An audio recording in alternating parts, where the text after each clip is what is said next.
एक दूर दराज गांव के करीब एक अल्लाह वाला शख्स एक इबादतगाह में यकसुई से इबादत करता था।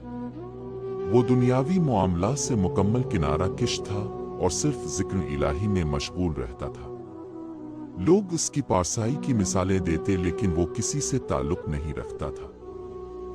शैतान को ये बात पसंद ना आई कि कोई इंसान इसके वसवसों से बचा हुआ है।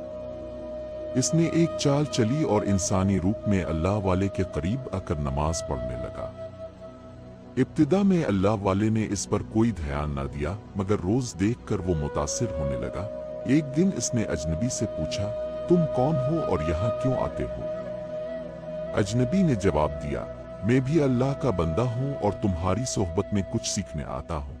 यूं दोनों के दरमियान बातचीत होने लगी और रफ्ता रफ्ता अल्लाह वाला इस अजनबी की मौजूदगी को कबूल करने लगा। एक दिन शदीद बारिश हुई, अजनबी भीग रहा था।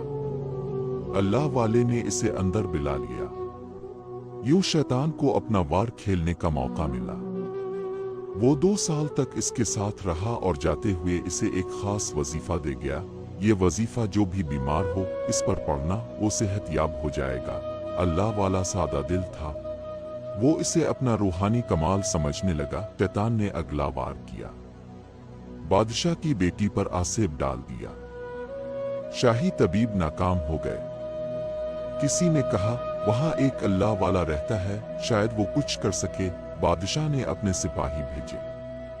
अल्लाह वाले ने वजीफा पढ़ा और शहजादी फौरन सेहतयाब हो गई। बादशाह बेहद खुश हुआ। कुछ अरसे बाद बादशाह को जंग के लिए जाना पड़ा। वो अपने 3 बेटों के साथ जंग की तैयारी करने लगा। चूंकि इसकी बीवी नहीं थी और इसे किसी और पर एतमाद नहीं था, इसलिए इसने अपनी बेटी को अल्लाह वाले के सुपुर्द कर दिया ताकि वो इसकी हिफाजत करे। अल्लाह वाला इब्तिदा में बेहद मोहतात रहा, मगर शैतान ने वसवसे डाले, तुम खाते हो, इसे भी खाने दो। रफ्ता रफ्ता अल्लाह वाला खाने का एक हिस्सा शहजादी के दरवाजे पर रखने लगा। कुछ माह बाद शैतान ने और वसवसा डाला, खाने को इसके दरवाजे के करीब रखो। ये फासला मजीद कम होता गया। एक दिन अल्लाह वाले ने शहजादी को इबादत की नसीहत की। वो ज्यादा इबादत करने लगी, मगर शैतान ने उनके दिलों में मोहब्बत का वसवसा डाला। आखिरकार वो जिना के मुर्तकिब हो गए। कुछ अरसे बाद शहजादी हामिला हो गई और एक बेटा पैदा हुआ।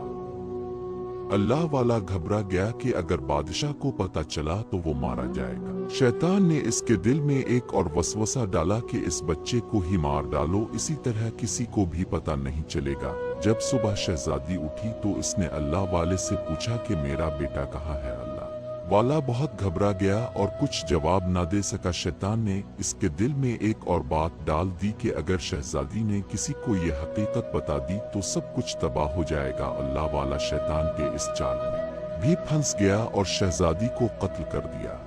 बादशाह के 3 बेटे थे। एक रात बादशाह ने एक अजीब ख्वाब देखा जिसमें इसे मालूम हुआ कि इसकी बेटी को कत्ल कर दिया गया है और उसकी लाश जमीन में दफन कर दी गई है। बादशाह ने घबरा कर अपने बेटों को बुलाया और ख्वाब सुनाया। तीनों शहजादे फौरन बहन की तलाश में निकले। वो अल्लाह वाले के पास पहुंचे और उससे पूछा कि हमारी बहन कहाँ है, मगर वो सच बताने से कासिर रहा। शहजादों ने जमीन खुदवाई तो वहां से शहजादी और बच्चे की लाशें बरामद हुईं। बादशाह गुस्से में आ गया और अल्लाह वाले को गिरफ्तार कर लिया गया। इसे सजाए मौत सुनाई गई। फांसी के तख्ते पर शैतान इंसानी रूप में आया और अल्लाह वाले से बोला, मुझे पहचाना? अल्लाह वाले ने चौंक कर जवाब दिया, हाँ मैंने तुझको पहचान लिया, तो वही है जिसने मुझे वजीफा दिया था। हाँ मैं वही हूँ। मैंने तुम्हारे साथ ये सब चालें चली। बादशाह की बेटी को भी मैंने बीमार किया था, तुम्हें वजीफा भी मैंने दिया था और ये पूरा जाल मैंने ही बिछाया था। अब अगर बचना चाहते हो तो कह दो कि अल्लाह नहीं है। अल्लाह वाले ने जिंदगी बचाने की उम्मीद में कहा, अल्लाह नहीं है। ये कहना था कि तख्ता खींच दिया गया और वो ईमान से महरूम होकर मर गया। ये कहानी हमें एक बहुत बड़ा सबक देती है। एक शख्स जो तन्हाई में इबादत करता था, वो भी शैतान के वसवसों का शिकार हो गया। इस कहानी से मालूम होता है कि शैतान कभी भी बाज नहीं आता। वो हर वक्त किसी न किसी शक्ल में इंसान को बहकाने की कोशिश करता है, चाहे वो कितना ही पासा क्यों ना हो। तन्हाई में वसवसे ज्यादा आते हैं। जब इंसान खुद को दुनिया से अलग कर लेता है तो शैतान के लिए मौका बन जाता है कि वो दिल और दिमाग पर हमला करे। रूहानी गुरूर खतरनाक है। जब अल्लाह वाले को वजीफा मिला और उससे लोग शिफा पाने लगे तो वो ये समझ बैठा कि ये इसका रूहानी कमाल है, हालांकि वो शैतान का जाल था। मोहब्बत और जज्बात पर काबू जरूरी है। शहजादी के करीब होने के बाद जो जज्बात उभरे, उन्होंने एक अल्लाह वाले को जिना, कत्ल और आखिरकार कुफर तक पहुंचा दिया। ईमान का तहफ़्फ़ुज़ सबसे जरूरी है। जिंदगी की आखिरी घड़ी में भी इंसान को अपने ईमान की हिफाजत करनी चाहिए, क्योंकि आखिरी अल्फाज पर ही खात्मा होता है। ये अंजाम हमें खबरदार करता है कि इबादत सिर्फ ज़ाहिरी नहीं बल्कि बातिनी इस्लाह के साथ होनी चाहिए, वरना इंसान गुमराही की ऐसी पगडंडी पर चल निकलता है जिसका अंजाम सिर्फ तबाही है।